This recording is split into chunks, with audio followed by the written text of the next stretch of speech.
Online education સિસ્ટમમાં મારો video lecture જોનારા ધોરણ 11 કોમર્સના તમામ ફ્યુચર સોલ્જર્સને નીરજ મોદીના ફરી એકવાર પ્રેમભર્યા નમસ્કાર.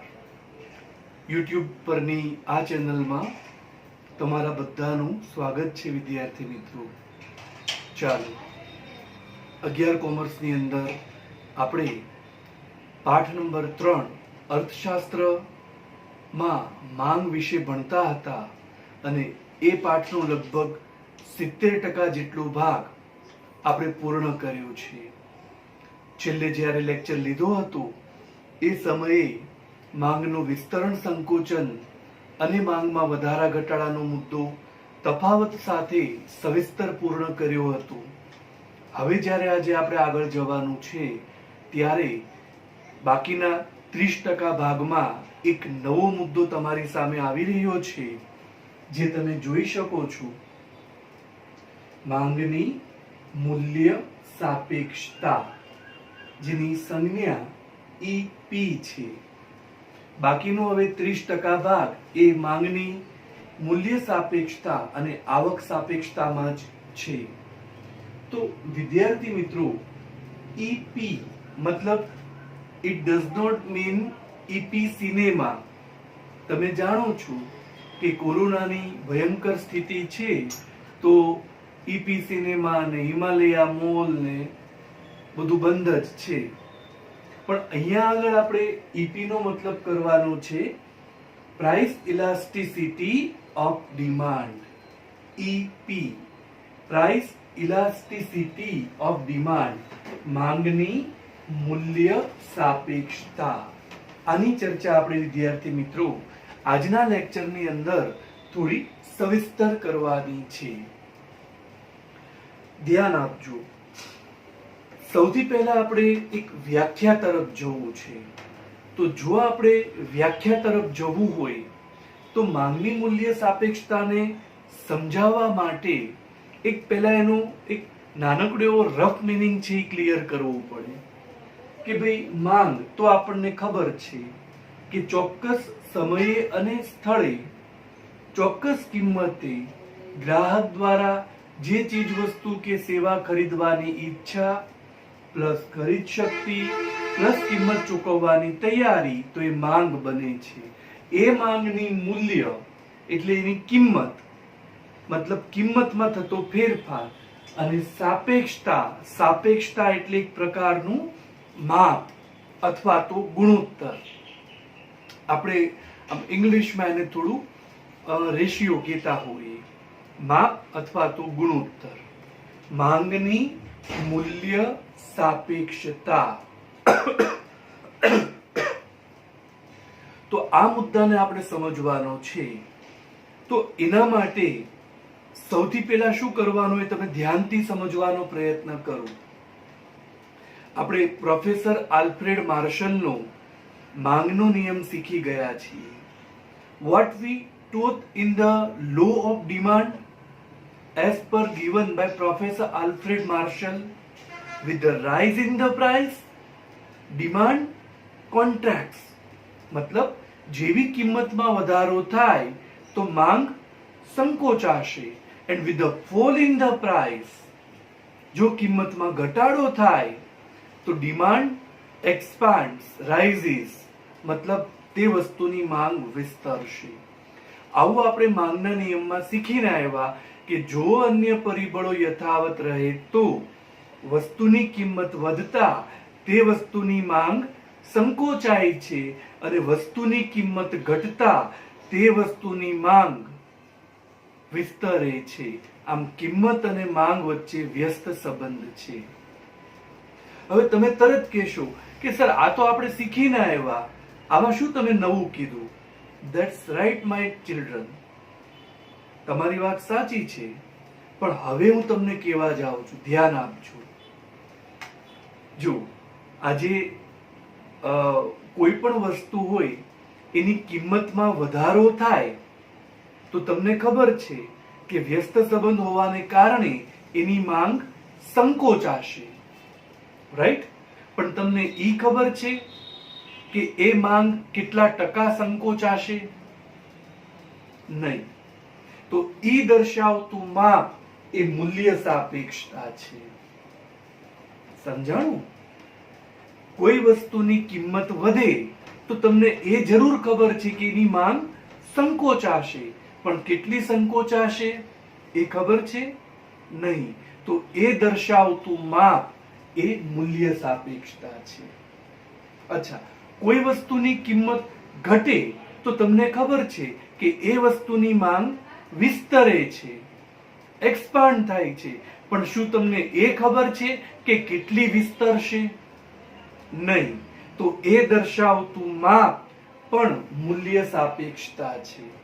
તો વિદ્યાર્થી મિત્રો, મૂલ્ય સાપેક્ષતા એ બીજું કાંઈ નહીં પરંતુ એક માપ છે, એક ગુણોત્તર છે બે પરિબળો વચ્ચેનું. તો કે કયા બે પરિબળો? કયા બે પરિબળો? તો કે એક વસ્તુની કિંમત છે અને બીજું છે વસ્તુની માંગ. પણ હા, જ્યારે આ મેઝરમેન્ટ કરવામાં આવે છે ત્યારે હંમેશા એની ગણતરી ટકાવારીમાં જ થતી હોય છે, અને ટકાવારીમાં થતી હોવાના કારણે એની વ્યાખ્યામાં પણ આ શબ્દ જોડાય છે, ટકાવારી.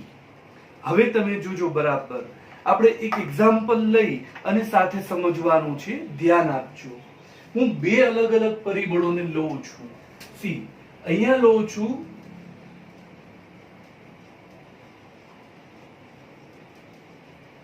વસ્તુની કિંમત, કિંમતમાં થતો ટકાવારી ફેરફાર, અને એની સામે લઉં છું એ જ વસ્તુની માંગમાં થતો ટકાવારી ફેરફાર. અહીંયા ધ્યાન આપજો વિદ્યાર્થી મિત્રો, એક લીધું વસ્તુની કિંમત, કોઈ પણ વસ્તુ છે એની પ્રાઇસ, ઈ પ્રાઇસમાં જે કાંઈ પણ ફેરફાર થાય, ફેરફાર એનો મતલબ વધે તે ઘટે તે. માનો કે અહીંયા વધારો થાય તો સામે છે ઈ સંકોચાશે, કારણ કે કિંમત અને માંગ વચ્ચે કેવો સંબંધ જોવા મળે છે? વ્યસ્ત. માંગ રેખાનો ઢાળ હંમેશા કેવો હોય છે? ઋણ. અને માંગ રેખા કઈ બાજુ ગતિ કરે છે? તો ડાબી બાજુ ઉપર થી જમણી બાજુ નીચે તરફ, like that way. Right dear student? તો કિંમતમાં થતો ટકાવારી ફેરફાર, જ્યારે જ્યારે શબ્દ ફેરફાર આવે ને ત્યારે એ વધે તે અથવા ઘટે તે બે રીતે વિચારવાનું. પણ જો અહીંયા ફેરફાર થાય તો સામે પણ ફેરફાર જ શબ્દ રાખવાનો. એટલે કે અહીંયા વધે તો સામે ઘટે, અહીંયા ઘટે તો સામે વધે, પણ શબ્દ મૂકવાનો ફેરફાર. અને પર્સન્ટેજમાં હોવાથી ટકાવારી શબ્દ મૂકવી જરૂરી છે. Right dear student? હવે બરાબર ધ્યાનથી સમજવાનો પ્રયત્ન કરજો કે કોઈ પણ વસ્તુ હોય એની કિંમતમાં થતો ટકાવારી ફેરફાર, એની કિંમતમાં જેટલો પણ ટકાવારી ફેરફાર થાય એની સામે એની માંગમાં પણ ફેરફાર થવાનો છે.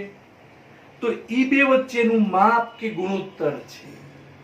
હવે આજે તમે તરત જ કહેશો કે સર કેવી રીતે, કે એક્ઝામ્પલથી આપણે સમજીએ તો ચાલો આપણે સમજીએ. સપોઝ આપણે એક એક્ઝામ્પલ લઈએ. દાખલા તરીકે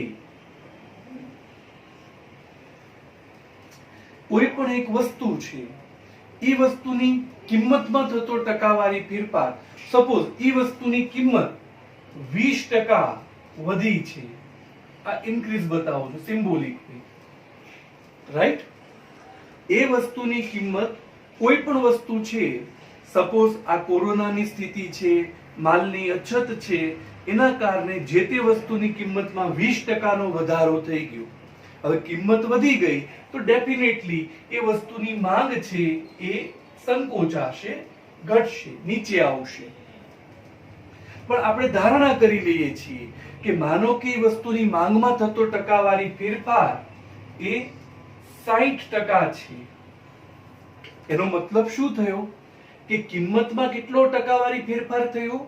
20%. પરંતુ 20% કિંમતમાં ફેરફાર થવાના કારણે વસ્તુની માંગમાં પણ પરિવર્તન આવ્યું, પણ ઈ પરિવર્તન કેટલું થયું તો કે 60%. એનો મતલબ કે જો આ 20% વધી જાય છે તો એની સામે એ વસ્તુની માંગ ઉપર 60% જેટલી વિરુદ્ધ અસર થાય છે. જો કિંમત 20% વધે તો માંગ એની 60% ઘટે, આવો એનો મતલબ થાય છે.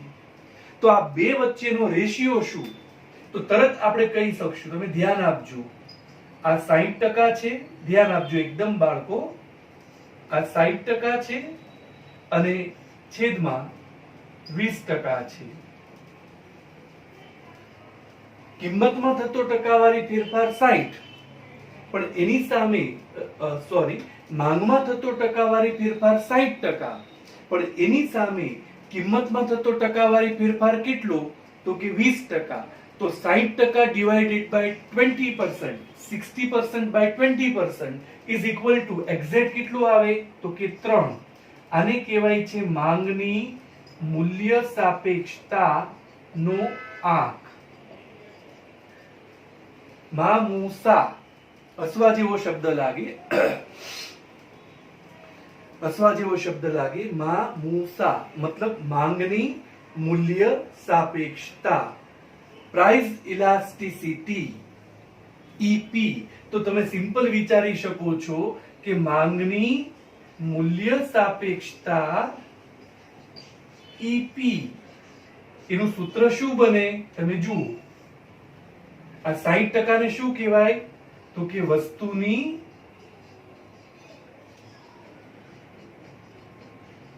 માંગમાં થતો ટકાવારી ફેરફાર ડિવાઇડેડ બાય વસ્તુની કિંમતમાં થતો ટકાવારી ફેરફાર. લ્યો સિમ્પલ, તરત તમને સમજાઈ જાય એવા પ્રકારનું ઈઝી એક્ઝામ્પલ છે, તમારી સામે લીધું છે. ફરી એકવાર પ્રયત્ન કરીએ.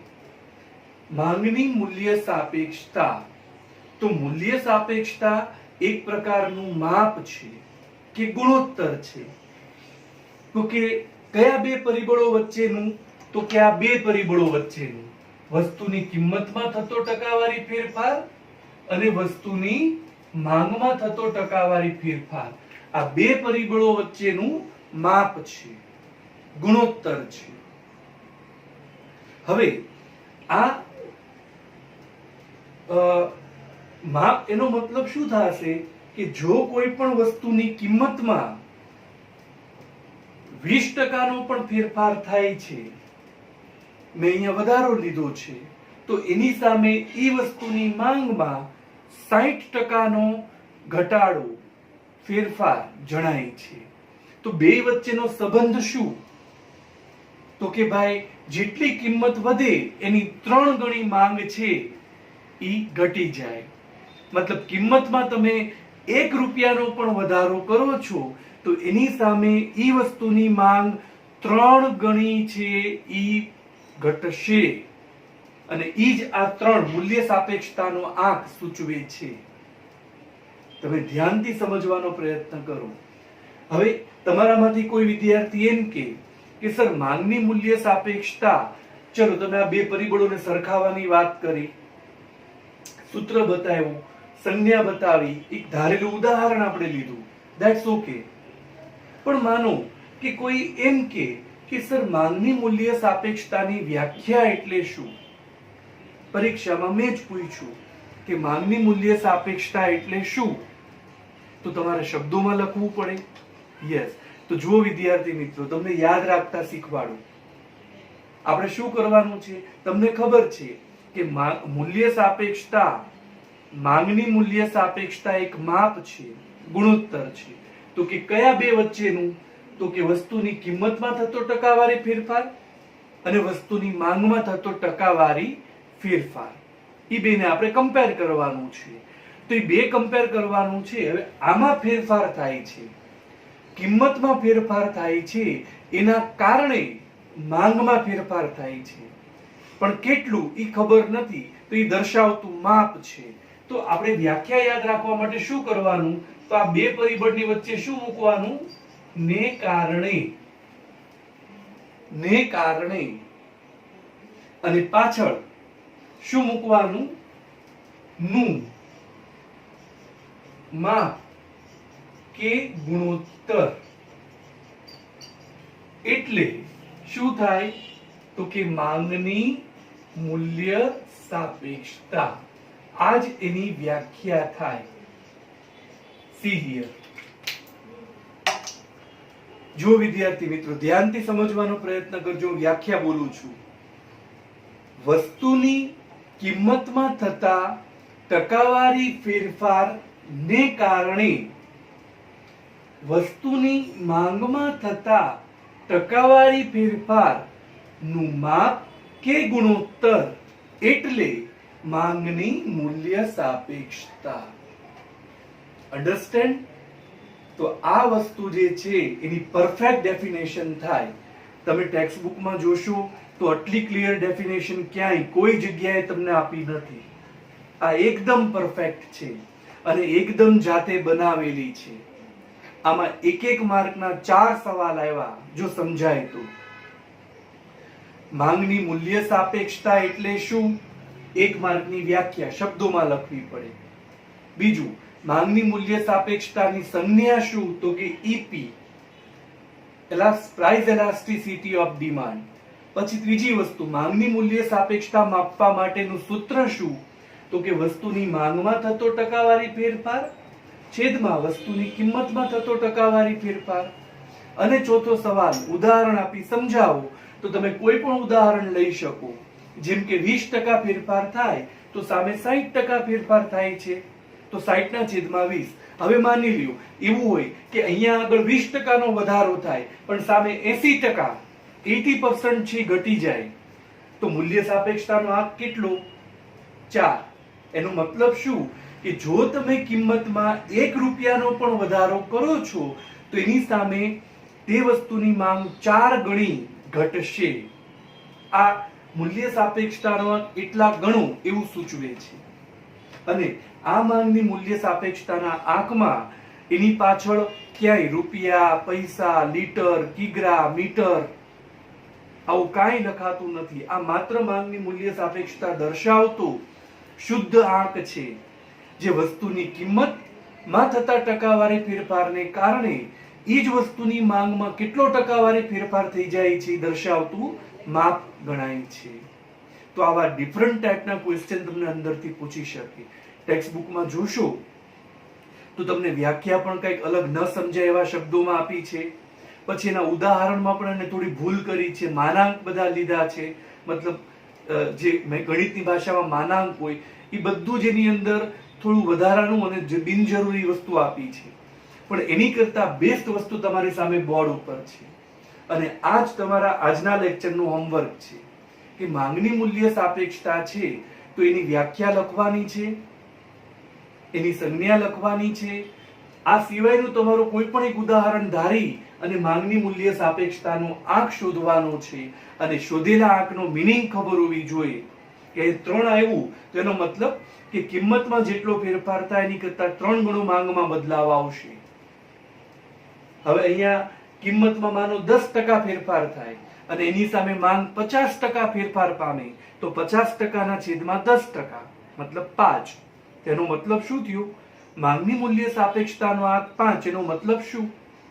કે ભાઈ કિંમતમાં જેટલો ફેરફાર થાય એની કરતા માંગ 5 ગણી છે એ ફેરફાર પામશે. તો અન્ડરસ્ટેન્ડ ડિયર સ્ટુડન્ટ. ફરીવાર એકવાર એની વ્યાખ્યા બહુ જ સરળ છે, મારી સાથે બોલજો. આખી આ બનાવીને જ આપી દીધી છે કે વસ્તુની કિંમતમાં થતા ટકાવારી ફેરફારને કારણે વસ્તુની માંગમાં થતા ટકાવારી ફેરફાર નું માપ કે ગુણોત્તર એટલે માંગની મૂલ્ય સાપેક્ષતા. This is the front and a very clear definition under the title price elasticity of demand. Right, my dear student, this is an example 20% અને 60%. પછી આ એનું સૂત્ર છે, માંગમાં થતો ટકાવારી ફેરફાર છેદમાં કિંમતમાં થતો ટકાવારી ફેરફાર. અને એવી રીતે આ માંગની મૂલ્ય સાપેક્ષતાનો આંક 3 મળે છે અને એટલો શુદ્ધ હોય છે, જેનો મતલબ કે કિંમતમાં જેટલો પણ ફેરફાર થાય એની સામે માંગ એટલા ગણી ફેરફાર પામે છે એવું સમજવામાં આવે છે. Is that clear, my dear student? Are you very sure? તો આજના લેક્ચરનું તમારું હોમવર્ક જ એ છે કે આજે સમજાવેલો ટોપિક માંગની મૂલ્ય સાપેક્ષતાની વ્યાખ્યા, ઉદાહરણ, સૂત્ર અને સંજ્ઞા આખું જાતે લખીને તમારે સૂચવ્યા પ્રમાણે સબમિટ કરવાનું છે અને ઉદાહરણ આવું તમારે નવું કોઈ જાતે બનાવવાનું છે.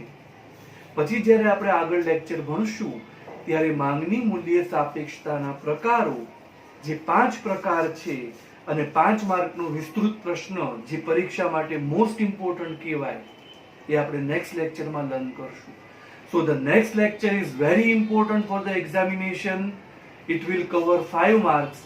માંગની મૂલ્ય સાપેક્ષતાના પ્રકારો સવિસ્તર સમજાવો, જેના માટે આખો બોર્ડ ઉપર ચાર્ટ દોરી અને 5 પ્રકાર તમને વ્યવસ્થિત સમજાવવામાં આવશે અને તમને ક્લિયર કરાવવામાં આવશે. Is that clear, my dear student?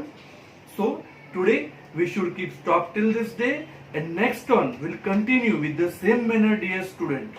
Have a nice day to all Bachcha Party.